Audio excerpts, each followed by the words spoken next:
المعاصي ونسألك الكريم الصدق والخصوم عند وعند جميع المسلمين جميعا تبكين يد صالحة وحسن الختم وحضرة النبي المصطفى سيد المرتضى حبيب المجتبى سيدنا وحبيبنا محمد صلى الله عليه وسلم.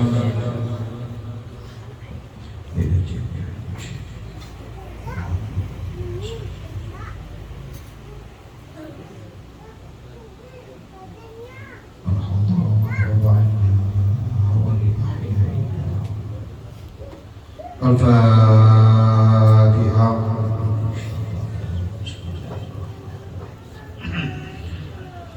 Alhamdulillahirabbil alamin arrahmanir rahim maliki yaumiddin iyyaka na'budu wa iyyaka nasta'in ihdinas siratal mustaqim siratal ladzina an'amta 'alaihim ghairil maghdubi 'alaihim.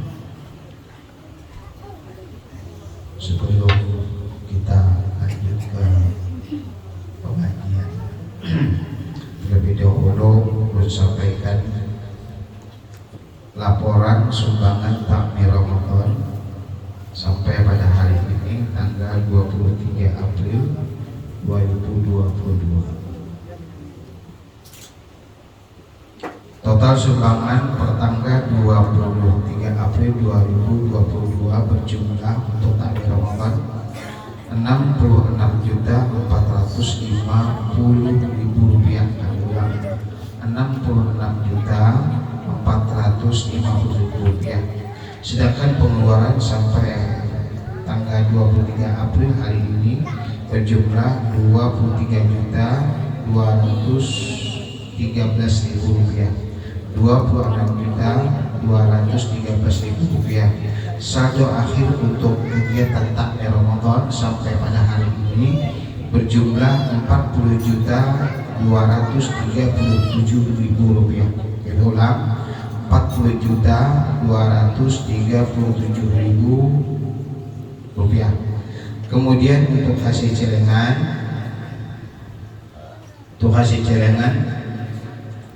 sampai tanggal 17 April 2022 minggu kemarin itu berjumlah 1.725.000 rupiah. Kami ulang, 1.725.000 rupiah. Nah, kemudian ulun juga mengucapkan terima kasih yang sedalam-dalamnya kepada para donatur, para penyumbang yang sudah menginfakkan sebagian dari hartanya untuk kegiatan takmir Ramadan di Majlis Ta'lim Ruhama'u Bainahum, dan juga kepada para donatur yang telah mendonasikan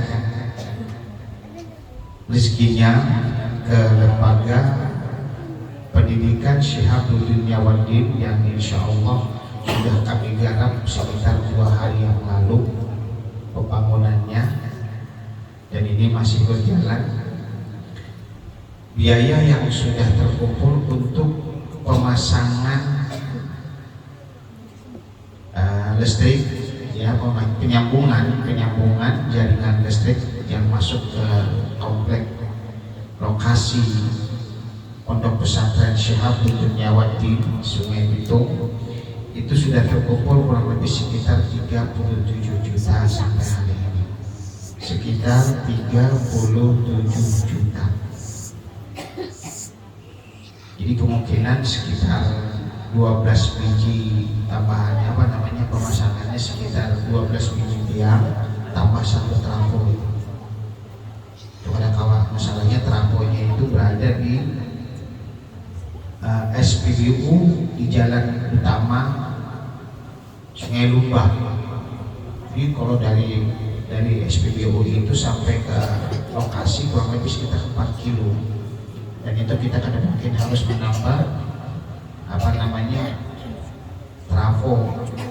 Kalau ada kita kewalahan nantinya pondok pesantren. Nah, ini kemungkinan akan segera kita, dan itu sudah kontraknya sudah kami tanda tangani minggu kemarin dengan pihak PLN, dan mudah-mudahan segera disambung, itu harapan kita. Kemudian untuk pembangunan, dan ini sudah dimulai pembangunannya dengan modal secukupnya. Saya katakan sekali lagi, itu modal umpamanya MM-an ke dedang. Karena ada asumsi kawan-kawan berapa miliar Pak yang sudah terkumpul. Dulu jangankan 1 miliar, 500 juta pun belum. Jangankan 1 miliar, 500 juta pun belum. Nah ini katakan, jadi itu murni swadaya dari ulun 2 laki bini dari beli tanah kemarin. Jadi swadaya ulun 2 laki bini dari beli tanah sampai pembangunan saat ini. Cuma ulun mohon doa, dan lalu ada tumpukan sumbangan dari jemaah yang sudah menitipkan sumbangannya. Ada yang 4 juta, ada yang 5 juta, bahkan ada yang 10 juta. Ini tidak bisa kami sebutkan di sini. Jadi jumlahnya sekitar 250 juta yang ada itu, ditambah dari dana ulun pribadi, secara pribadi. Nah, terima kasih kepada para donatur yang sudah menyampaikan sumbangannya. Kemudian untuk jaringan listrik itu Bapak Ibu itu tidak hanya dinikmati oleh para santri nanti. Walaupun cuma santri yang menikmatinya, kadang yang menikmati nantinya juga masyarakat yang berada di sekitar desa Landihung dan Sungai Pitung. Masalahnya apa? Masyarakat di sana kilometernya 1, tapi yang memakainya banyak, rumahnya itu beberapa buah. Jadi yang memakainya beberapa buah. Jadi yang menikmatinya cuma bukan sekedar santri.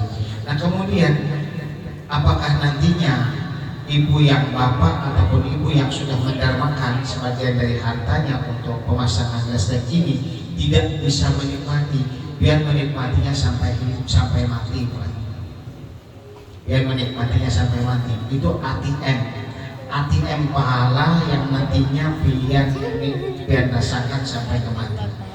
Masalahnya apa? Saya ulang sekali lagi, kita kadang mungkin berharap dari anak dan cucu kita untuk membacakan Al-Quran. Kita kalau berharap, kalau anak kita bisa baca Quran, anak kita bisa baca surah Yasin mungkin sekali dalam sehari untuk kita, itu sulit rasanya. Jangankan membaca surah Yasin, terkadang mereka baca suratul Ikhlas untuk kita, pahalanya untuk kita, itu pun sulit mereka lakukan setiap hari. Makanya dengan adanya kerjasama di pondok pesantren, mudah-mudahan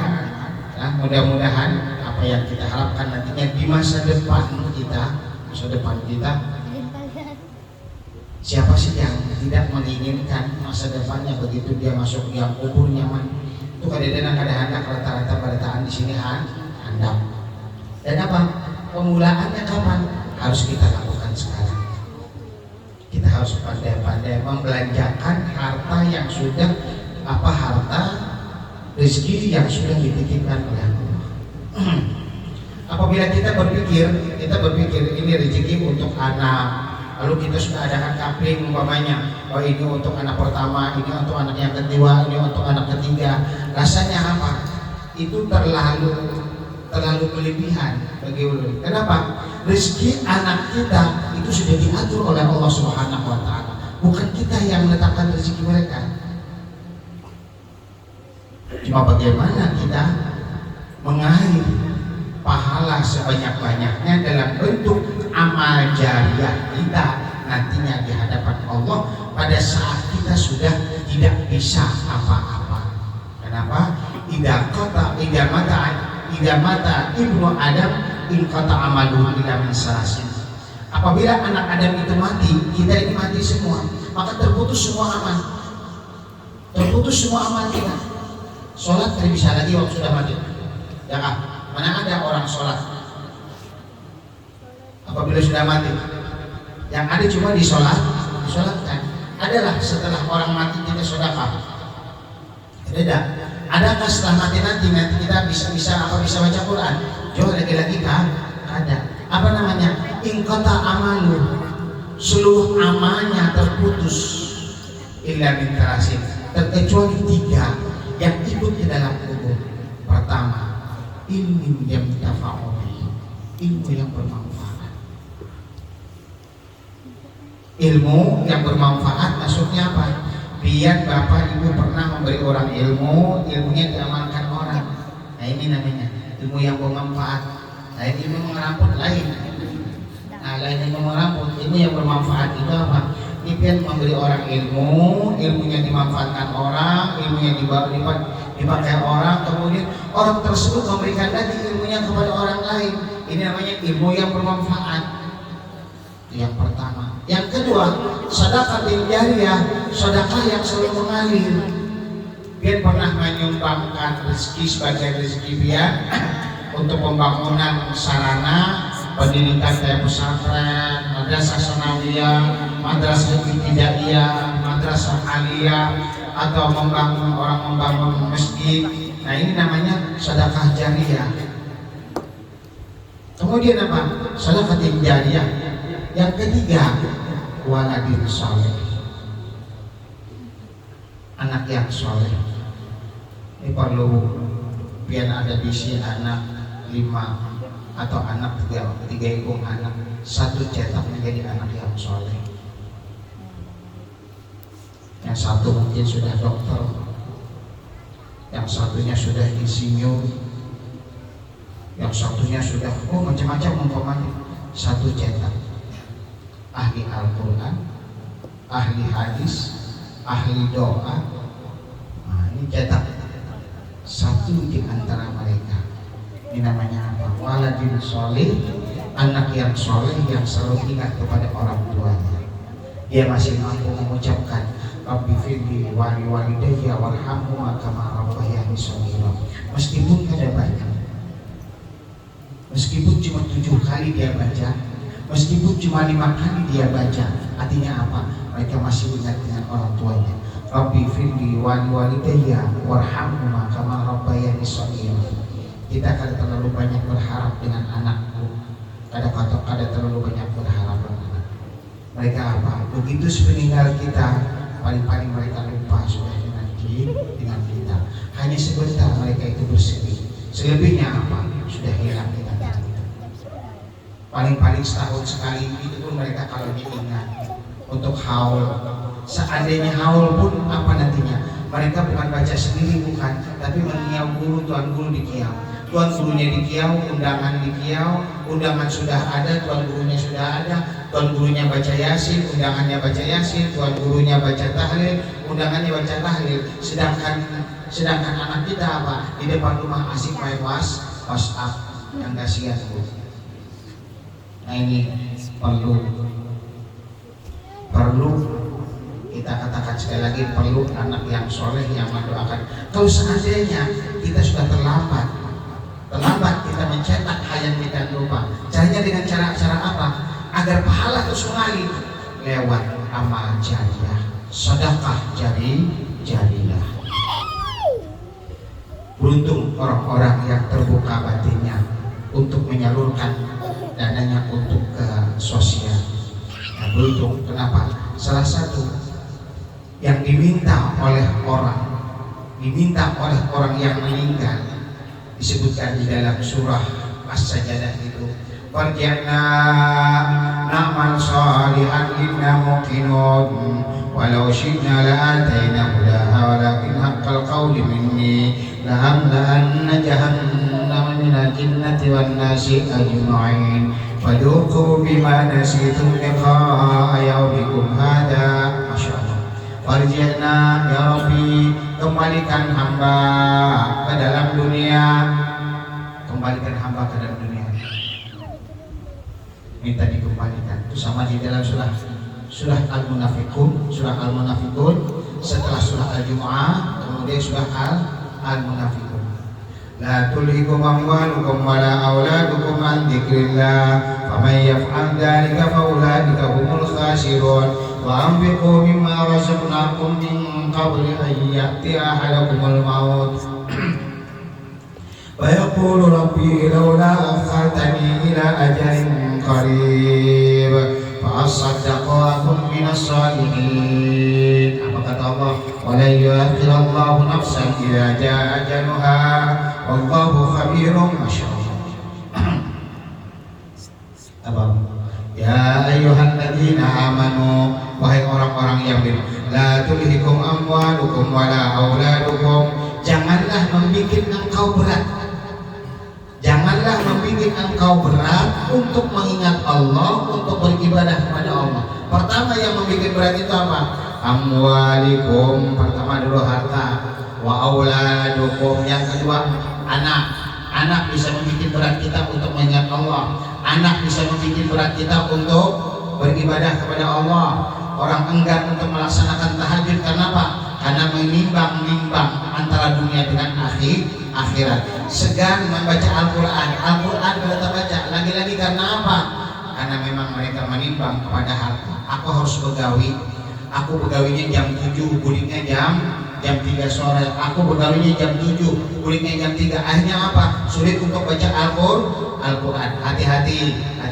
Tulhikum amwalukum, pertama yang membuat kita sibuk bahkan melupakan amal ibadah kepada Allah. Yang pertama adalah harta. Yang kedua wa auladukum, yang kedua apa kata Allah? Wa may yaf'al dzalika fa ulaika humul khasirun. Barang siapa yang berlaku demikian rupa, dia lalai untuk mengingat Allah, dia lalai untuk ibadah karena harta dan anaknya, orang itu apa? Khasirun, orang yang rugi. Lalu apa? Supaya jangan sampai rugi kata Allah, anfiqu mimma razaqnakum min qabli an ya'tiya ahadakumul mautu fa yaqula rabbi laula akhartani masyhur. Apa kata Allah? Supaya jangan sampai kita plonjong pada saat kita masuk liang kubur karena ada yang kita bawa. Apa kata Allah? Wa anfiqu mimma razaqnakum min qabli an ya'tiya ahadakumul maut. Wahai orang-orang yang beriman, infakkanlah sebagian dari hartamu. Allah tidak meminta keseluruhan. Sebagian dari hartamu, mimma, sebagian dari hartamu. Infakkanlah sebagian dari hartamu sebelum datang maut menjemputmu. Sebelum datang maut menjemputmu. Lalu manusia pun berkata kepada Allah, jika seandainya kematianmu engkau tunda, tidak perlu lama ya Rabb. Jika seandainya kematianku engkau tunda, kematianku engkau tunda, meskipun apa? Sesaat. Laula tu'akhirni bila ajalin qarib. Jika seandainya kematianku engkau tunda, fa asaddaqa, aku akan bersedekah ya Rabb. Ini pentingnya sedekah Bapak Ibu. Dia jangan melihat nominal orang bersedekah 10 juta, ada yang 100 juta. Jangan sumpah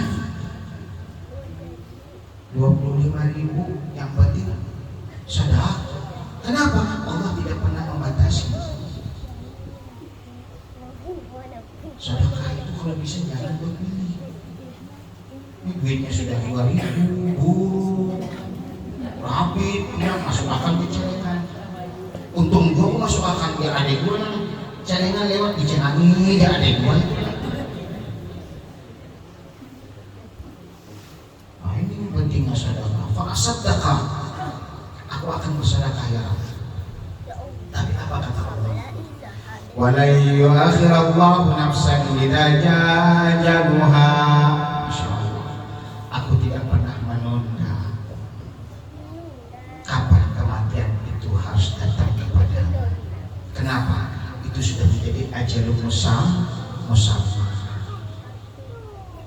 Kita sudah janji Bapak Ibu dengan Allah, tanggal sekian kita dimatikan ini. Harinya hari anu ya sekian. Tahunnya tahun sekian ini. Jamnya jam anu ini. Jika matinya karena di atas ranjang mau. Ada matinya di atas kursi ada. Ada yang matinya di atas sejadah iya. Kita sudah janji kepada Allah. Ada yang matinya di atas sepeda motor. mati langsung. Ada yang di jalan mati. Itu apa? Janji sudah dengan Allah. Dan itu kita akan ubah-ubah. Sementara kita kalau sakit garing lalu kita berobat, itu apakah kita menunda kematian? Ada, bukan menunda kematian. Cuma apa? Untuk menyehatkan badan. Biar garing lalu diobati. Jangan sampai obati. Mau kan diobati kamu kena mati. Oh, bukan main, bukan begitu. Kenapa? Sakit itu tidak bisa mematikan manusia. Yang bisa mematikan manusia adalah Allah. Covid tidak bisa mematikan manusia. Yang bisa mematikan manusia adalah Allah. Lalu apa tugas kita? Kalau kebetulan sakit, kita harus berobat. Berobat itu apa? Untuk menyehatkan badan. Dengan sehat badan kita bisa ibadah kepada Allah, ibadah kita lancar kepada Allah. Ini manfaatnya tadinya. Dengan badan kita sehat, akal pikiran kita sehat, kita bisa sedekah. Itu maksudnya. Nyaman lah kali. Belum merasa 3 bulan. Hampir 3 bulan yang ulun kada makan nasi. Ulun kada makan nasi.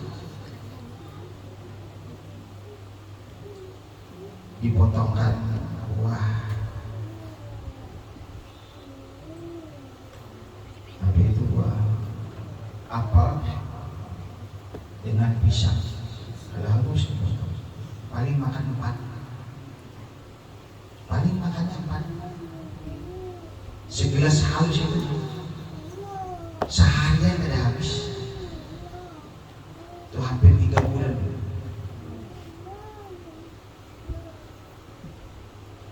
Pagi datang, cek darah, cek jantung, cucuk ulang, 6 buting sampai kan. Itu pagi itu 6 buting sampai kan. Karena tengah hari menjelang 6 lagi. Kemudian habis itu jam 5 lewat 1/4, jam setengah 6, cucuk lagi 6 lagi. Seharinya berapa? 18 kali suntikan. Minumnya apa? Bukan minum banyu, tapi minum suntikan. Bukan main. Cuma alhamdulillah ya Rabb, hamba bersyukur. Bersyukurnya kenapa? Saat ini hamba Engkau berikan sakit. Nah ini ya Rabb, saat ini hamba Engkau berikan sakit yang semula hamba tidak pernah merasakan sakit sudah sekian tahun. Dan saat ini hamba Engkau tutup nafsu makan, Engkau tutup nafsu minum. Lagi-lagi hamba bersyukur kepada-Mu ya Rabb. Kenapa? Sudah sekian tahun hamba memakan nikmat-Mu, dan sudah sekian tahun hamba meminum nikmat-Mu. Saat ini nikmat-Mu Engkau tarik. Lagi-lagi Ibu berkata apa? Babi ayyi alami rabbikum atukadziban. Apa yang dibaca? Al-Quran. Kenapa? Waktu itu kalau sembahyang baca Quran tidak kawan. Tapi apa? Masih bisa di dalam hati. Buka Al-Quran. Malam ada mau guring buka Al-Quran. Malam ada mau guring buka Al-Quran. Dan alhamdulillah dari oleh sakit kemarin, memang ulun jarang guring malam. Sampai ini malam tadi jam 11 kurang 5 menit bangun, sampai ini tadi si guring. Ini kalau ada tamu, Pak Guru bisa kan malam habis isya datang ke rumah biru kada kawan. Kenapa? Ulun habis isya terawih, tuntung terawih sudah ngak guring. Jam 12 bangun. Jam 12 bangun. Kadang jam 12 bangun, sempatkan istirahat, pada dulu baca Quran, kemudian terus pelaksanaan ibadah sampai sahur, sampai subuh. Kenapa? Ini kayaknya siang kan mau guring. Ada mau guring, dasar ada mau guring. Di pajak makan mata ya ada mau guring. Jadi itu percuma. Paling-paling sakit kepala. Jadi apa? Ini dinikmati, bukan menjadi satu visual beban mental kita, bukan. Tapi apa? Itu kita jadikan nikmat. Kenapa? Dengan kategori aku bisa baca Quran. Nah, dari jam sekian terus baca Quran. Karena di rumah terus baca Quran. Zuhur baca Quran. Sehari dapat sampai 10 juz. Berarti apa? Sebulan berapa? Berapa kali khatam? 3 hari khatam, 3 hari khatam. Kan nyaman jadinya.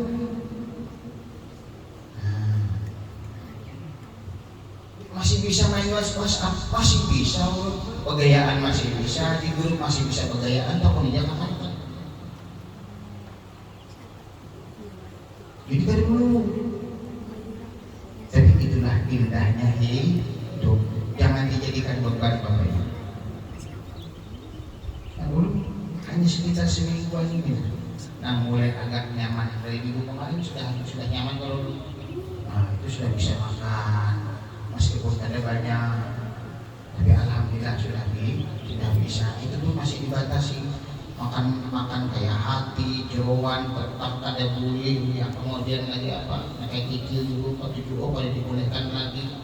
Daging kali dibolehkan, apalagi daging mentah jangan.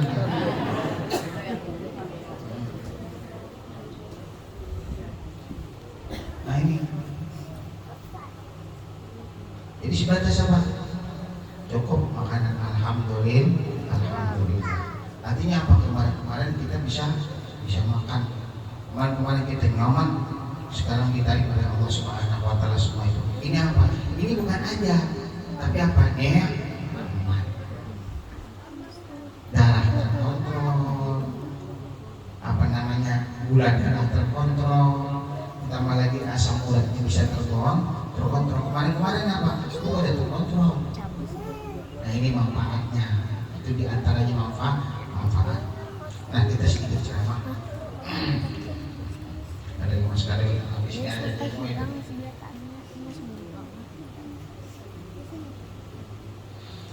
Wa amma shaumul khawasul khawas. Adapun puasanya orang khawasul khawas. Ya ada puasa khas, ada puasa awam, ada puasa khas, ada puasa khawasul khawas. Puasa khawasul khawas ini pasomul qalbi anil hamamid duniawi. Puasanya orang yang khawasul khawas itu ialah puasanya hati dari keinginan duniawi.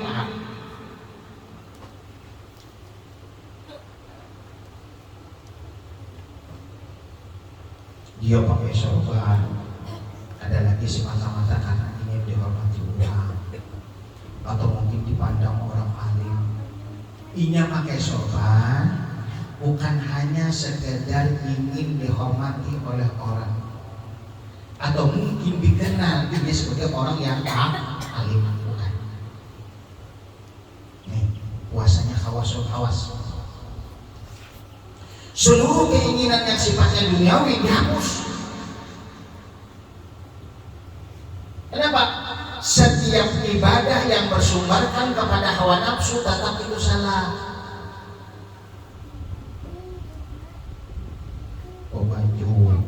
Baju gamis, supaya dipandang orang alim, ya kan?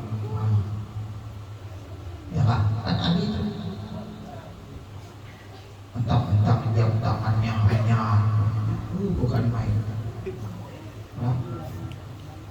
Jam tangannya hanya satu matumat menggerak kakak ke tangan, ya kan? Mentang-mentang galaknya hanya ganal-ganal pulang ya Allah. Melenteng. Allah kawan hingga sih masih tak Allah.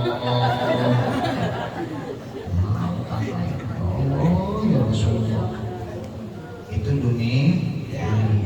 Hati-hati orang yang demikian lupa tertutup dengan Allah. Maka penting banget puasa khawasul khawas. Dan itu apa? Bukan hanya sekadar dilakukan oleh mereka pada saat bulan Ramadan, tapi apa? Di luar Ramadan. Sampai-sampai sholat yang dilakukannya ini tidak bersandarkan kepada dunia.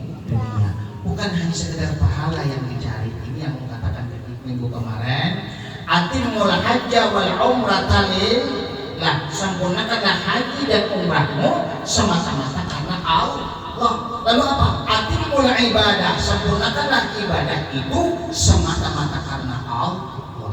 Atimul amal, kemudian apa? Amal, sempurnakanlah seluruh rangkaian amal, gerak dan diam kita itu semata-mata karena Allah. Itu orang yang hawasul hawas. Kemudian idza tafakkara, orang yang hawasul hawas puasanya hawasul hawas. Idza tafakkara ma siwallah, apabila dia berpikir kepada sesuatu selain daripada Allah, berpikir diingatannya kepada sesuatu selain daripada Allah. Waktu sholat Allahu Akbar, tiba-tiba melintas dalam dirinya pikiran yang kadang-kadang. Pada ketika itu juga dia berani membatalkan sholatnya. Allahu Akbar.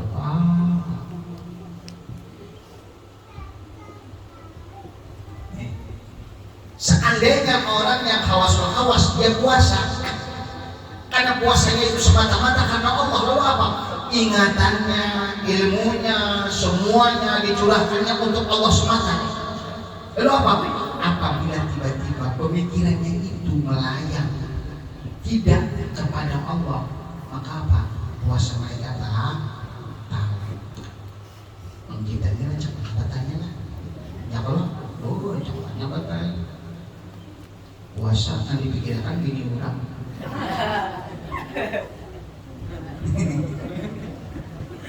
Dipikirkan bini orang.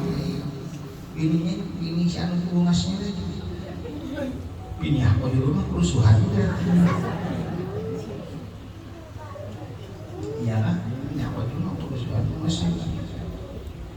Katanya mau si anu tuh berubah nih aku ini dari bulan kan, maka bulan puasa.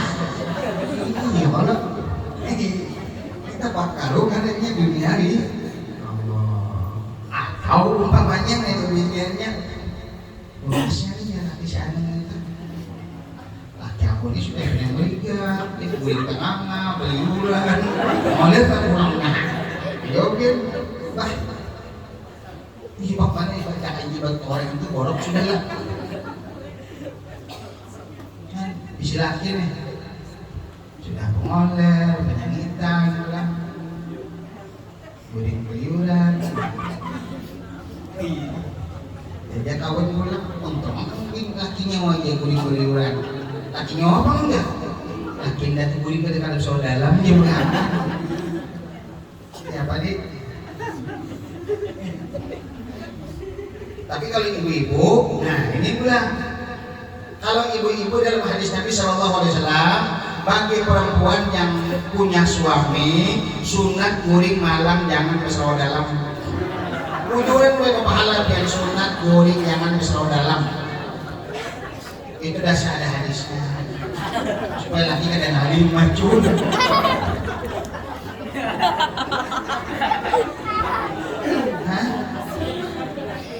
Dalam jangan ujuran kalau nggak rapotakan nggak hadisnya ada katakan yang betul ada ini di rumah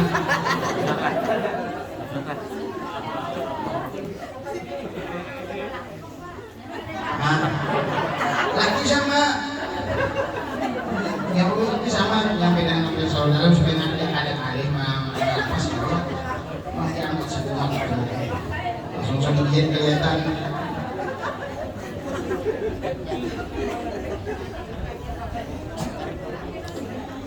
Nah, cuma bulan Ramadan apa kata Rasulullah, kencangkan ikat pinggangmu. Itu kinayah. Apakah lagi kalau sudah di akhir Ramadan, Rasulullah SAW mengencangkan ikat pinggang dan selalu apa? Membangunkan istri-istri beliau. Ini karena kita puasanya beda-beda lah. Ada yang hari Sabtu memulai, ada yang hari Minggu. Jadi kemarin ada yang bertakun, guru kira-kira Lailatul Qadar itu turunnya hari apa? Sedangkan kita nih beda-beda, kan ada yang lah. Ada. Memang ada jadwalnya, kalau hari Minggu malamnya malam sano kan begitu kan. Nah, kalau ini hari Sabtu malam. Lalu kalau ini kan ada dua nih, ada yang hari Sabtu, ada yang hari Minggu. Kira-kira Lailatul Qadarnya turunnya kapan?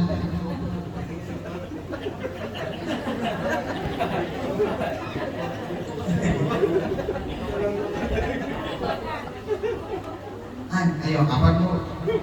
Ini ambil tengah-tengah dulu. Kenapa nanti tengah-tengah bulunya?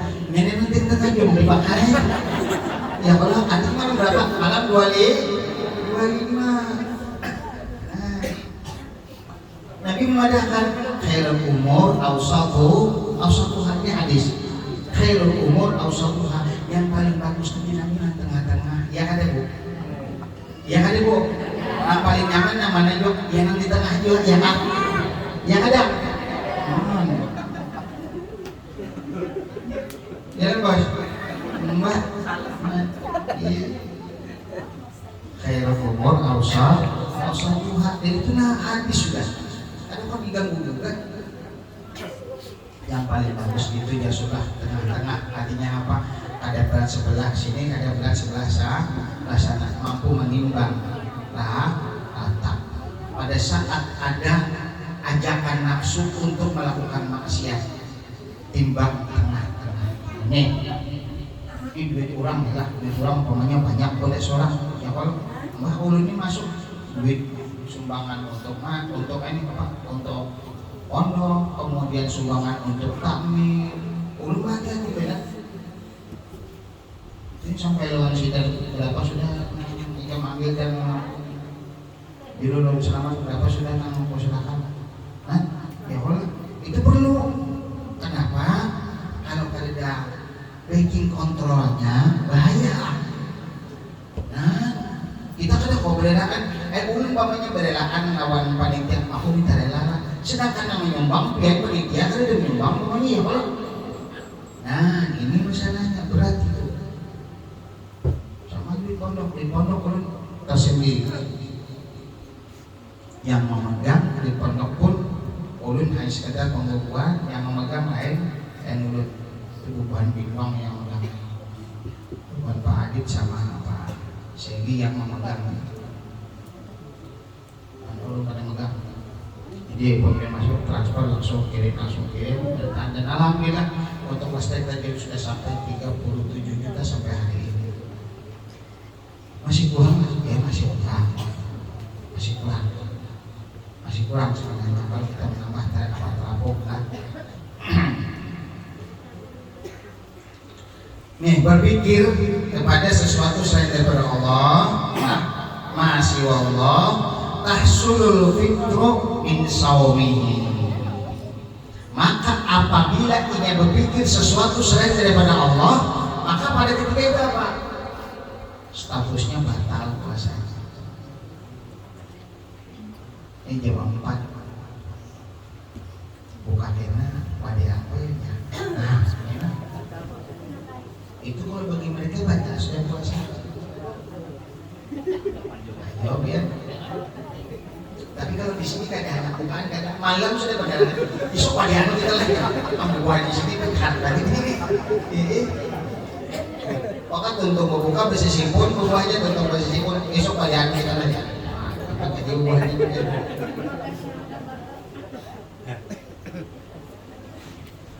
Enam juta ini sumbangan biasanya. Kalau puasa banyak, ya. 66 juta 450.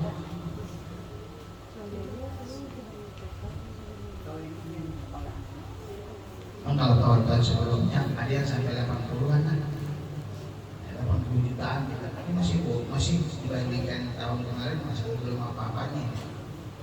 Ada kita sampai 80, bahkan waktu puasa yang ada boleh mengadakan buka puasa, kita puasa kan, cuma kita kada makan buka puasa. Yang lainnya apa? Duitnya itu belum berikan sembako. Itu jumlahnya berapa? 105 juta bukan. Sumbangan orang.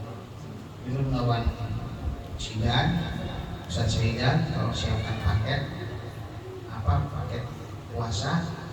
Nah ini duitnya bagi-bagi. Kalau tahu 105 juta. Nah itu pun ada lagi anak usul ikhwan kita jamaah Hobel di Palembang. Masih bisa kan guru? Belum tutup. Nah, dari ikhwan kita dari Palembang kan yang menyumbang orang Semarang, Jogja, Solo, Jakarta, Bandung, yang Sampit, Balikpapan, Palangkaraya, itu nyumbang. Ya sebagian ada dari jamaah majlis. Nah terus kita aja.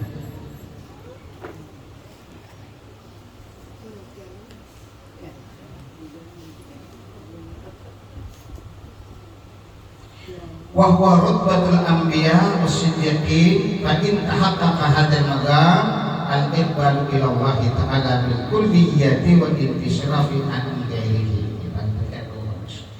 Lalu apa? Puasa yang dilakukan oleh orang hawasul hawas itu sudah tarbiyatul anbiya was-siddiqin. Kenapa? Karena itu puasanya para nabi dan puasanya para rasul. Orang-orang siddiqin cara puasanya memang begitu. Ini mereka berpikirnya apa? Santai. Ya melihat rumah alhamdulillah. Rasulullah begitu. Faidah aftara ala tamratin wa wahidah. Apabila beliau sudah sampai waktunya untuk berbuka, yang pertama kali dicicipi oleh beliau bajunya baju putih, bajunya kada jarang, yang ada boleh disentuh oleh Habib. Pokok awal berbuka sesuatu yang masuk di dalam rongga mulut kita ini jangan sampai makanan sesuatu yang dimasak oleh api, termasuk baju panas atau baju yang sudah dijarang lewat api. Harus baju putih, masuk baju putih sedikit setegukan, kemudian diambil kurma. Kurma itu apa harus ganjil? Ada perlu harus ganjil. Paham ya? Kurma itu apa harus ganjil? Ada perlu ganjil. Kan ada sebagian ulama nih mengatakan bahwasanya kurma itu ganjil 3. Nah, memang ada hadisnya yang memakan kurma ganjil itu apabila kita belum makan apa-apa. Contoh pagi, itu disunahkan makan paling sedikit berapa? 3 atau 5 atau 7 biji kurma. Itu gunanya untuk apa? 1. Apabila ada perbuatan orang yang hendak memperbuat kita, hendak melakukan kita celaka, itu tidak akan berlaku. Ini yang pagi biar makan. Lalu apa? Orang yang selalu kesimpanan kurma di dalam rumah, jin setan iblis tidak bisa masuk. Dan itu ada hadis. Sampai-sampai orang yang kena sihir akan hilang ya Rasulullah. Orang yang kena jompa jampi akan hilang. Makan kurma 3 biji. Makan kurma 3 biji. Bijinya dibuang, kurmanya dimakan. Jangan makan kurma 3 biji, bijinya yang dimakan, kurmanya yang dibuang. Salah. Ya makan kurma 3 biji. Oh, bijinya yang dimakan, ditelan. Terus kurmanya dibuang. Ini kurmanya dimakan, bijinya dilepas, dimakan. Makan 3 biji, kemudian apa? Yakini bahwasanya aku mengikuti jejak Nabi Shallallahu Alaihi Wasallam. Bukan hanya sekedar untuk menghilangkan atau terlepas dari dari penyakit sihir dan sebagainya. Jompa jampi akan cas lampu, baca sholawat, nih untuk menembus cadar orang yang menggawi kita. Itu perbanyak sholawat. Sholawat itu jangan sampai lupa. Paling sedikit seharinya wajib. Kalau ulun mewajibkan untuk diri ulun pribadi lah. Ini untuk diri ulun pribadi, Bapak Ibu, ulun mewajibkan sholawat itu jangan sampai lupa. 100 kali sehari. Ada kau sholawat panjang nahandap pada Allahumma sholli ala Muhammad 100 kali sehari. Mau sholawatnya bagaimana? Terserah. Kalau bisa lebih. Lu katakan sekarang, kalau bisa lah lebih. Istighfarnya berapa kali? Istighfarnya paling sedikit berapa? 20 kali setiap habis sholat. 20 kali setiap habis sholat. 5 waktu berapa? Berarti 100. Sedangkan dalam Al-Quran cuma diminta berapa? 70 kali kita bertobat kepada Allah dalam satu hari sebelum makan. Dan ini sudah cukup nih. Oh indahnya Allah Ta'ala mengatur malam siang diatur sedemikian rupa. Perbanyak sholawat kepada baginda Muhammad SAW. Nah, ini minggu depan masih sekali lagi lah. Ya, sekali lagi kita minggu depan. Ya, minggu depan masih bisa sekali lagi kita ngajar. Jadi ini umumkan juga takmir Ramadan. Takmir Ramadan ini membidangi di bidang ambil zakat, infak, ini zakat fitrah dan infak serta sedekah, haji salim, rahmah bainahum kepada bapak ibu jamaah yang hendak menitipkan zakat fitrahnya ataupun zakat hartanya dengan badan amil zakat fitrah dan sedekah di majlis ta'lim rahmah bainahum. Ini kami persilakan untuk menghubungi rekan-rekan yang di bawah. Ulang kepada bapak ibu yang ingin menitipkan zakat fitrahnya ataupun infak dan sedekahnya bisa nantinya menghubungi rekan-rekan kami di bawah. Cuma kami ingatkan kepada panitia amil zakat itu kita haram menjual fitrah kurang lah. Boleh. Jadi sistemnya kayak gini. Orang yang datang ke badan amil zakat itu cuma menitipkan. Itu bukan punya amil baras. Jadi baiknya bagusnya apa? Amil itu menyediakan baras yang untuk dijual. Amil menyediakan baras yang untuk dijual. Amil. Pokoknya berapa kantongan sudah siap. Kalau tidak ada orang cuma membawa duitnya aja, ini kita ambilkan baras yang untuk dijual. Kalau untuk di majelis jual beli tidak apa-apa. Tapi kalau untuk di musala dan di masjid jual beli beras zakat itu hukumnya haram. Paham kan? Kenapa? Bukan jual beli berasnya, tapi jual belinya itu yang mengakibatkan haram. Jelas Bapak. Sekali lagi. Jual beli apabila terjadi di dalam masjid ataupun musala itu hukumnya haram. Nah kemudian menjual baras titipan, menjual baras zakat fitrah titipan orang, karena itu lain ampun kita jual beli pun ada sah, paham ya? Nah ini harus disikapi betul-betul oleh panitia, jangan sampai keliru nantinya, jangan sampai keliru. Jadi panitia apa? Menyediakan baras lain yang untuk dijual. Jadi baras fitrah itu sudah siap berapa kantongan pesan. Jadi karena dijual bagi mereka yang kebetulan hanya bisa membawa duit. Demikian dulu yang ada sedikit yang disampaikan oleh kawan-kawan, kami persilakan.